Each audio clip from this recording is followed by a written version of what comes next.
How are you feeling about where things stand? And especially given, that I interviewed you all those years ago where it maybe seemed a little bit more elusive. Well, it's been elusive for how many years?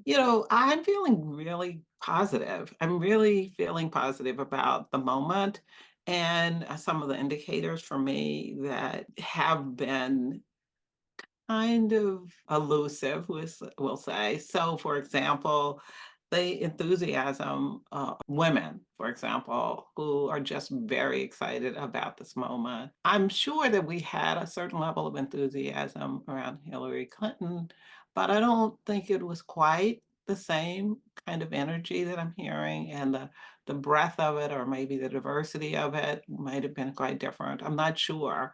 I think we were all very excited and very disappointed that she was not able to become the first woman president of the United States. And I'm glad that women didn't become just entirely jaded and just kind of withdraw and sort of move into someplace else. And the other thing, a point of reference I have is young people. The enthusiasm of young people who are participating. They're interested, they're excited. They're coming from, at least those who are in college, and some people of the generation Gen Zs, and so forth, are coming out of this period where I think that they believe that their voices were not being heard. They are seeing in Vice President Harris an opening to be heard. Mhm, And that's very exciting. I think mhm, women are coming in for a different reason. I think they're seeing a new opening because they're seeing how dire some of the consequences of not mhm, protecting women are, in fact, and that we're on the verge of an era where those rights and protections that we thought we had will be consistently taken away. It's not exactly what young people are feeling, but I think it's related because young people also were somewhat jaded because they never really felt like their voices were part of the things that they had come to understand as their rights and their protections. Those people who might have felt disenfranchised or left out or ambivalent, are feeling now I can return or I can go to the Democratic Party for the first time mhm, because they're offering the kind of hopeful future that I would like to have and mhm. I would like for my children to have and my grandchildren to have. Right.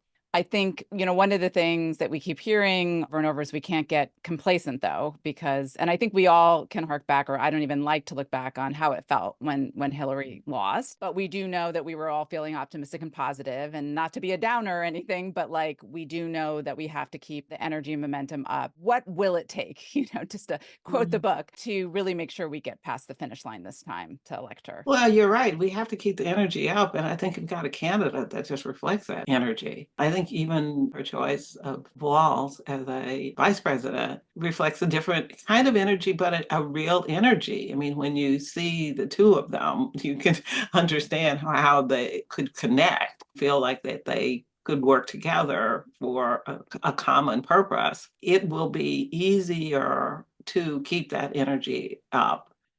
They come off as two people who are deeply committed, but they don't necessarily come off as being inaccessible. That's no comment on any other candidate in the past. I think we've had some really good candidates in the past, and I think Hillary Clinton was a great candidate. I mean, the most qualified person in that race, the most qualified person of all the candidates that had come before her, and that's again, no commentary on some of the great people who have led this country and done great things. And it's no comment on Joe Biden either. But I think what we are witnessing now is it's just a coming together of the elements that maybe we hadn't been looking for or thinking were important. And we're realizing how important those elements are, and enthusiasm and energy, this positive outlook. I think it was a muscular patriotism, one that seems very sincere, that is being shown in Kamala Harris. One of the things that was interesting when I interviewed Speaker Pelosi last week, and she was talking about this kind of balance we have to play between like celebrating that, of course, she could be our first woman president, and the fact that she is a woman, with balancing the fact that it's not that don't vote for her just because she's a woman, that maybe we overstep that a little bit, possibly with Hillary, and that this time we really need to just focus on the fact that she actually is also the most qualified and be the best candidate, the best vision. It's sort of both those things, but we also can't ignore the fact that she would be making history. Yeah, I mean, it's just ridiculous to say, but for the fact that she's a woman, she wouldn't be a candidate. Though all of those things they're combined. You can't take away one aspect of her identity, Yep. whether it's female or Southeast Asian descent, African descent. I mean, all of those factors are part of who she is, Mhm. who she has always been, contrary to what Donald Trump might say about her being Black. And I think, and we don't have to parse people out in that way. And I don't think anybody in their right mind could look at a Hillary Clinton and say, oh, she's only a candidate because she's a woman. Again, most qualified and most experienced and just smart and dedicated. So I think that's another kind of trope that we'll have to deal with. I think President Obama had to deal with that. Well, he's only there because, people wanted to elect a Black president.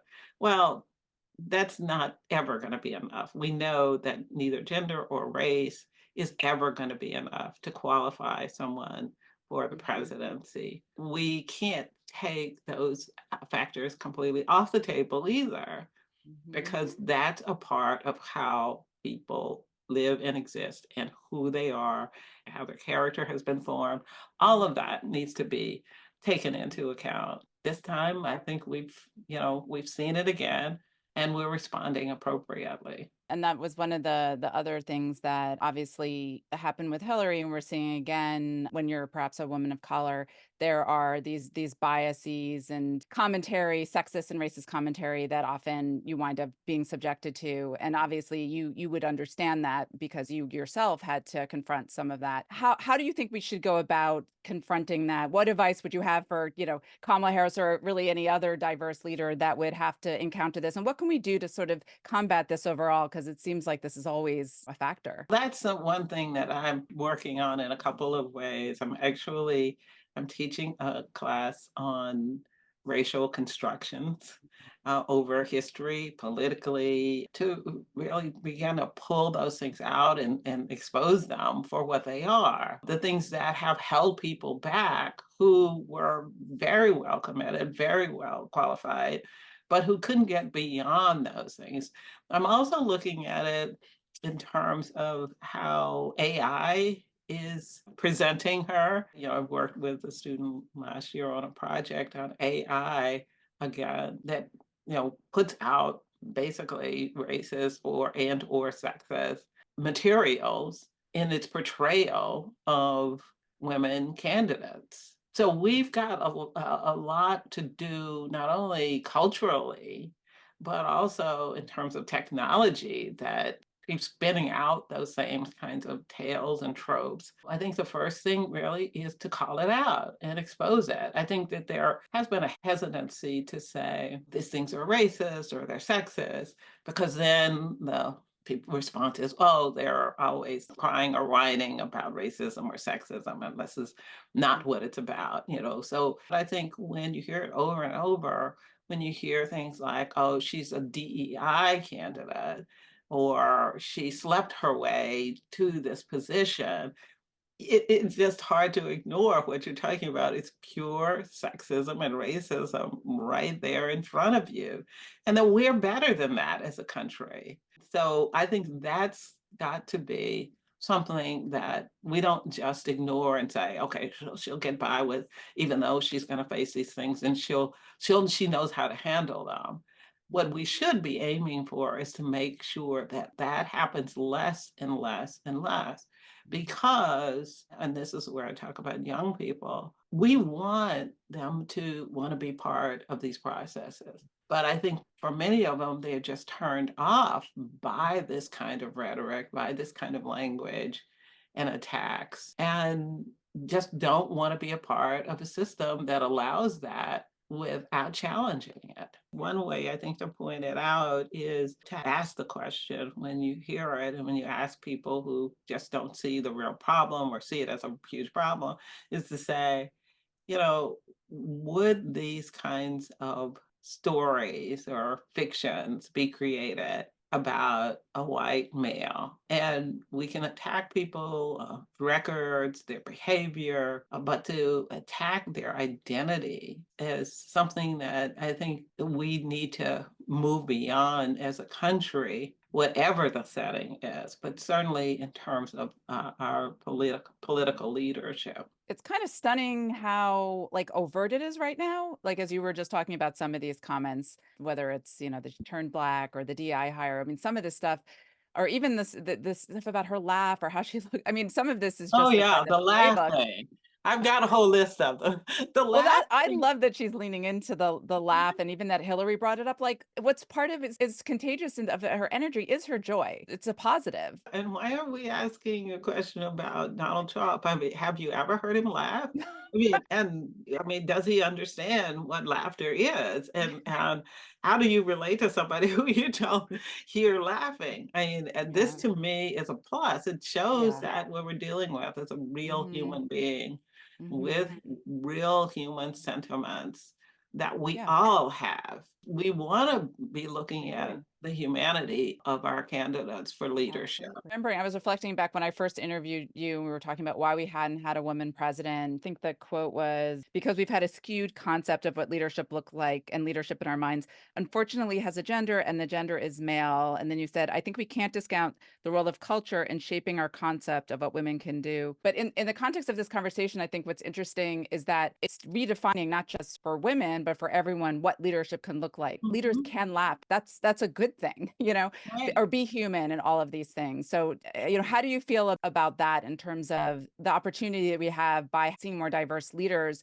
to also transform for men too, what leadership can look like, which I think the world would benefit from? Well, I think that's one of the reasons that Kamala is so well paired with Tim Walz. They both are human. They're not caricatures. And I think from my sense of how I see them, it shows a level of sincerity Hmm. in what they're saying that we are all looking for. We want not only our people to be human, but we want them to be sincere and to be honest. And as somebody who's willing to laugh out loud in public is showing a level of honesty that it is genuine, that makes you think that they can do the things that they promise to do.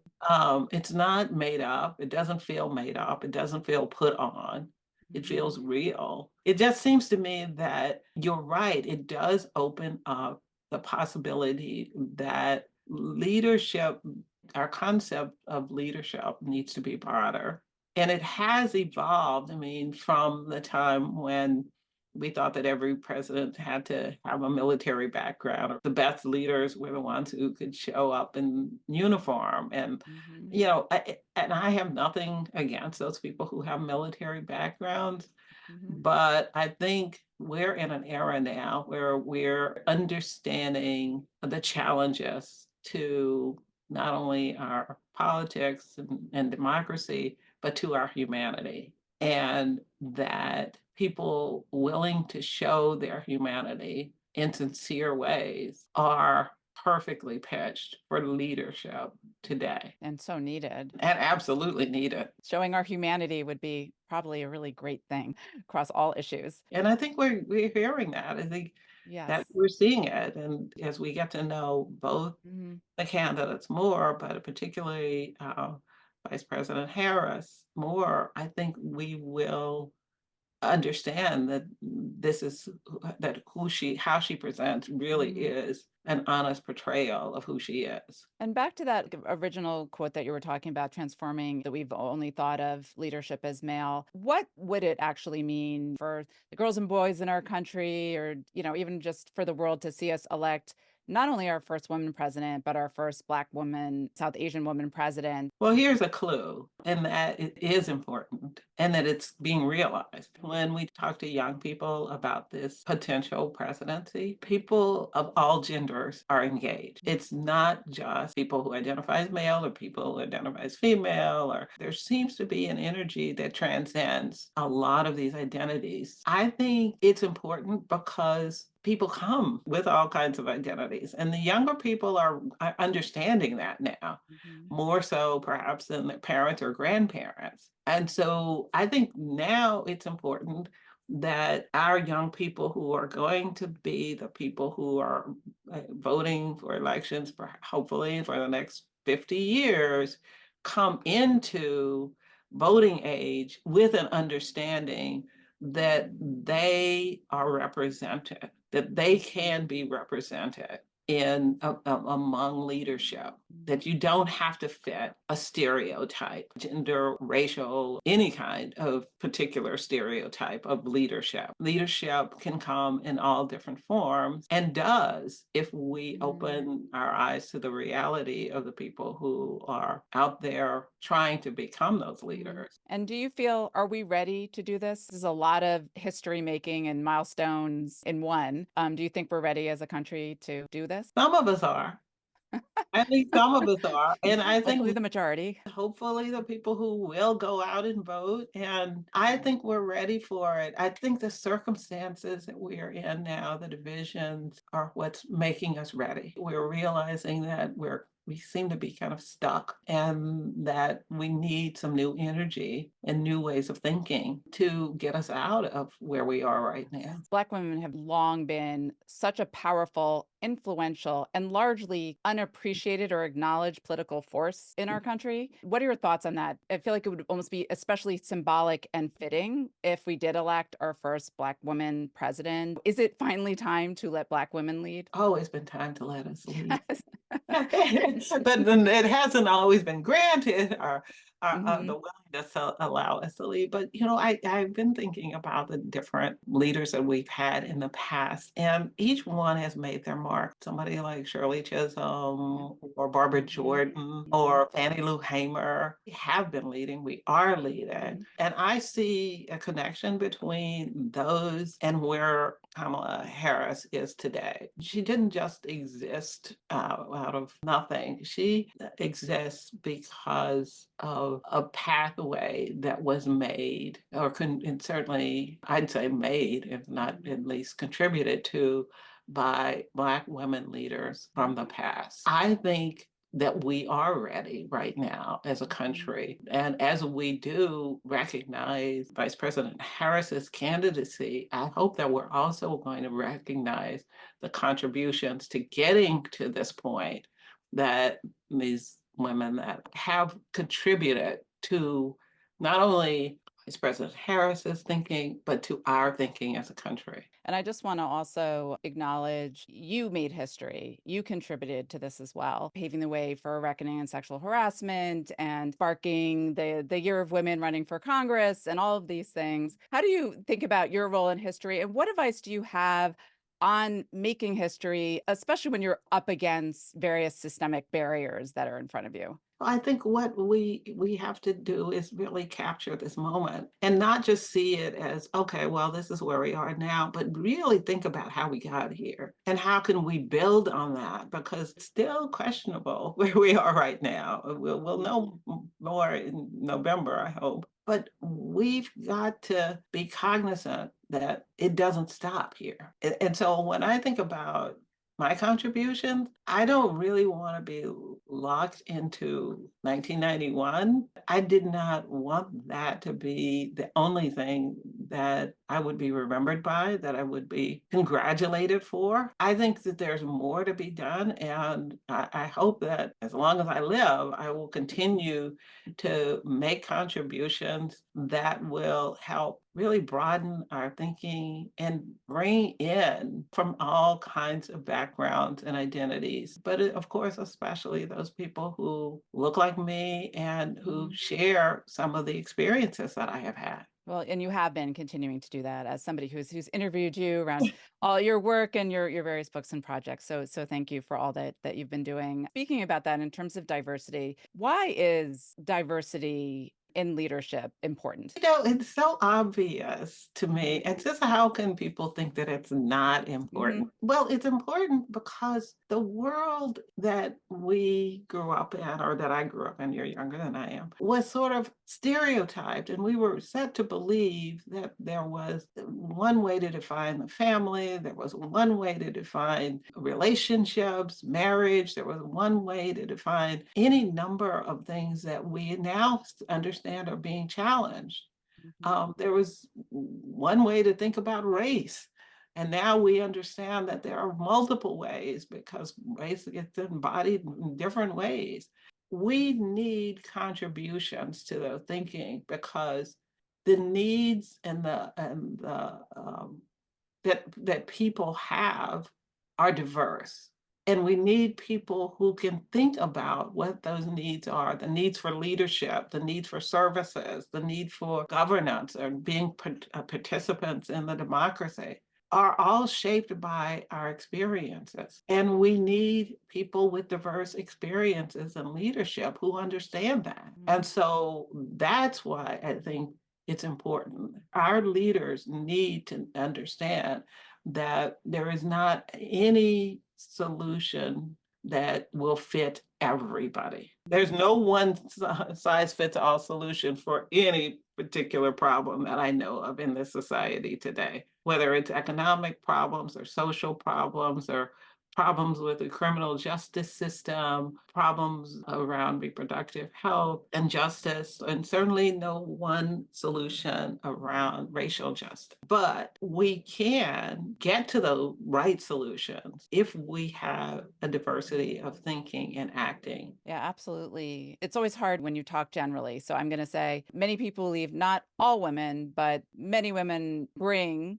different attributes to leadership. In general, what are your thoughts on what women bring and why it's important to have women in leadership? One of the things that women bring, and this is again not all, is an understanding of people who have, in one form or another, lived as an outsider and who have had some aspects of their lives controlled by their identity. They've had bodily autonomy Mhm. controlled by society. So when questions come up that whether they're political or in social settings about issues that are related, women have a different understanding. I was once asked by a journalist, he was trying to make the point about fear of in racism and whether something was racist. When people feared, for example, if they were walking at night and they saw a Black man coming toward them on a dark street? Are they fearful? Is their fear racist? And I said, I can't answer that question without thinking about myself as a woman. If I'm walking at night and I'm in a dark parking lot or on a dark street and I see a man, I don't care what race they are, and I'm there alone, I'm going to be somewhat fearful and guarded about that experience. That's a different thing than saying it's simply racist or it's simply sexist. It's really about what we know our experiences with violence are in reality. You can't just boil it down to people's identity as you see them today. You can't boil everything down to that one snapshot of a person. You've got to think about what their experiences or the experience of people who look like them are. And you certainly can't boil it down to a snapshot if you're a leader of a country. You've got to think about the experiences of a lot of people in this country. Right now, we're dealing not only with issues of gender-based violence, immigrant populations whose Mhm. experiences are different, economically different, they're different in terms of background, they're different from the politics of places that they're coming from. I mean, all of these things have to be taken into account. And Mhm. so if we aren't taking all of those things into account, we're never going to be able to solve the problems. And frankly, we have to take into account some of the experiences of people who are in this country who also feel like they're being disenfranchised. We have to have somebody who can really understand. We stand poised to perhaps elect our first female president, this huge glass barrier and milestone. At the same time, where across the country, there are places where women literally don't have control over their own bodies, their healthcare Mhm. decisions. Back, from women didn't have the right to vote or their properties of their husband, all of these things that we have lived through. How do you feel about where we are in this moment in terms of the status of women? Really kind of frightening when Yeah. you think that there are people who are leaders Mhm. who are willing, in fact, seeming to look forward to being able to monitor women's reproduction, pregnancies. I think that is well beyond anything that I thought we could ever even contemplate as a Mhm. country. Privacy issues and medical issues monitored by the state. If you look at that as a marker, then Mhm. we're in a very, very frightening place. I hope never becomes the law of the land, but I hope it never happens to anyone. So we are in a scary place where those kinds of ideas are spoken out loud. That is something that we really need to be taking into account in terms of how we move forward. I can hardly even speak when I think about the possibility of that. You alluded to this earlier in terms of that, if anything, hopefully the fact that we can see the repercussions, the fact that Donald Trump elected all of these anti-choice justices to the Supreme Court, and you know better than anyone about the importance of people who are on our Supreme Court, that maybe hopefully it's had the effect of people really being more aware of how important it is to be civically engaged, how important it is to vote, particularly in this election. I also think that in part is the contrast between the two candidates are clear Mhm. to people that, these are two very different people. I mean, you've got not only Donald Trump saying that he would consider or he would support the monitoring of people's pregnancies, but you also have him being entirely dismissive of violence and rape. Mhm. And the idea of it, this seems to him to be inconsequential or not important. I mean, he himself said, he could do whatever he wanted to a woman, nothing would be done because he's Mhm. famous. So when you have those kinds of commentary coming from a candidate, you have to ask yourself, is this the person that you would like to put your Mhm. daughter or child's future in the hands of? Just having those contrasts out there and laid out for people is in terms of what it means. There are clear choices in this election. I'm hoping that people are open and listening. In thinking about, I mean, it was very hard to get up the day after the 2016 election. And I know that we all don't want to look back with any regrets. What have we learned, do you think, since then? And aside from voting, what is your call to action between now and election day? Not only voting, you're right. I think one of the things that these conventions have helped us do is to start us talking, just Mhm. being in conversation with our neighbors, with our friends, with people who we're in social or professional groups with. Just being in those conversations, having frank conversations about where we are now and on some of the very fundamental issues like bodily autonomy. And I include not only reproductive justice in that, but I also include violence in the homes and on the streets, the kind of violence against women, especially transgender people, are facing today. And this isn't just a national problem, it's a global problem. We're seeing the emergence of a movement in some African nations as well. So, what it says is that this is not just an American problem, but it's one that we should be able and willing to lead on. Mhm. But we can't lead on it if we're ignoring it. And that means that we have to continue asking and answering questions Mhm. about that as a fundamental problem because I don't think we can separate it from even the reproductive justice issue. It is about our autonomy and control over our bodies and how it gets lost in the political conversation. So I think we have to think broadly about the issues. We have to talk about the issues, and I'm hoping that those talks and the conversations are intergenerational, Mhm. because I think that that will help bring people with different perspectives, because of generational perspectives, Mhm. into not only voting this time, but in the next election and in the next and the next, when maybe some Mhm. of us are no longer around. Then I would say, as other than voting, of course, people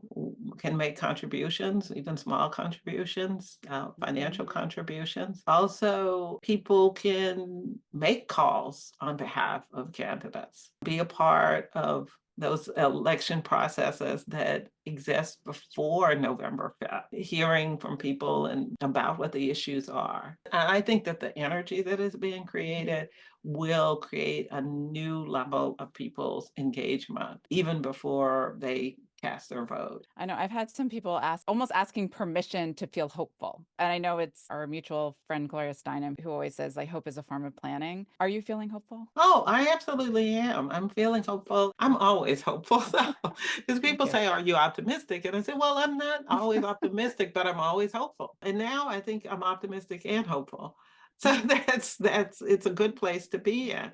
And Mhm. you're right, just feeling hopeful, showing that hopefulness, whatever, wherever we turn, even when we get kind of disappointed or feel that Mhm. things are not headed exactly the way we want to go, or at the speed that we want it to go in, Mhm. then we just have to dig in.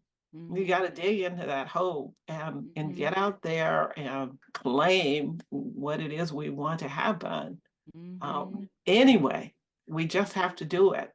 Yeah. The stakes are too high Yeah. for us to ever, fall back on complacency. And so I'm not only hopeful that there will be some change, but I'm hopeful that there will be real engagement. I'm particularly hopeful because there also are people in the world that are like you. I was reflecting back on why I reached out to you for an interview for the book all those years ago, 11 years ago. And it really was because you represent sort of like the courage and integrity that you had that propelled you forward to speak out against injustice. And you did confront so many systemic barriers and all these personal attacks. And then you just really, stood up, spoke out for injustice. And I feel like that's what we need. And we need that in our leaders today. So, what do you hope people take away from your example? And what would your advice be to young leaders today? Well, one of the pieces of advice that I give to young leaders is really that about there is no one size, there's no one model for leadership. Anyone can lead on the issues that they care about. So if Mhm. you want to be a leader, don't think that you have to speak like Martin Luther King Jr.